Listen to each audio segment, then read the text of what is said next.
여야는 오늘도 21대 국회 첫 임시회 소집을 두고 대립을 이어가고 있습니다. 더불어민주당은 오늘 임시회 소집 요구서를 제출하고 오는 5일 의장단 선출을 위한 본회의를 추진할 방침인데 미래통합당은 민주당이 밀어붙이면 3차 추경 협조도 없다고 맞서고 있습니다. 국회 취재기자 연결해 자세히 알아봅니다. 김대근 기자. 네, 국회입니다. 네, 지난주와 거의 같은 상황이 반복되는 것 같은데요. 여야 협상에 진척이 없는 건가요? 네, 없는 상황입니다. 먼저 민주당은 21대 국회를 일하는 국회로 만들기 위해 법이 정한 원칙에 따라 임시국회를 소집하자는 입장입니다. 국회의원 임기가 시작된 뒤 7일째 되는 날에 본회의를 열어 의장단을 뽑도록 한 국회법을 따라야 한다는 겁니다. 이에 따라 5일 본회의를 열기 위해서 오늘 임시회 소집 요구서를 국회에 제출할 예정입니다.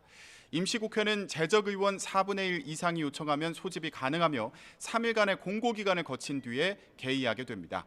그런 만큼 민주당이 본회의 소집 요구서를 제출하는 건 국회의장 선출에 앞서 상임위 배분을 먼저 해야 한다는 통합당에 대한 압박으로도 읽힙니다.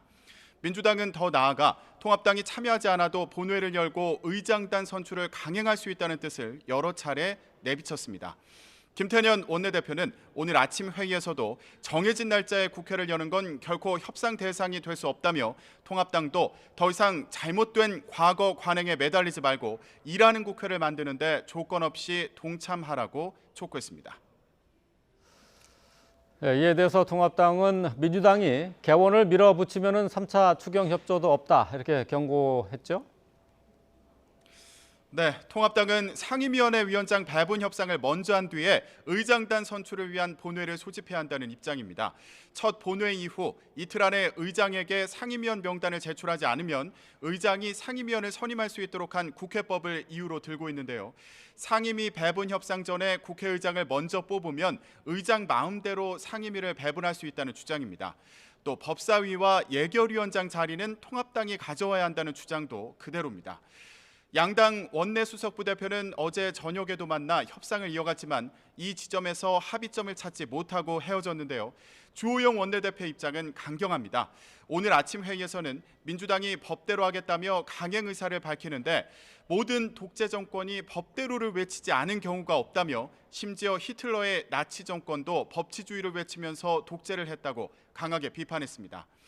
또 만약 오는 5일 통합당의 동의 없이 일방적으로 국회를 열고 의장단을 선출한다면 이후 상임위 구성, 추경 등에 협조할 수 없다고 강조했습니다. 21대 국회 첫 의장단 선출과 상임위 배분 문제를 두고 양당의 갈등이 심해지는 것으로 보이는데요.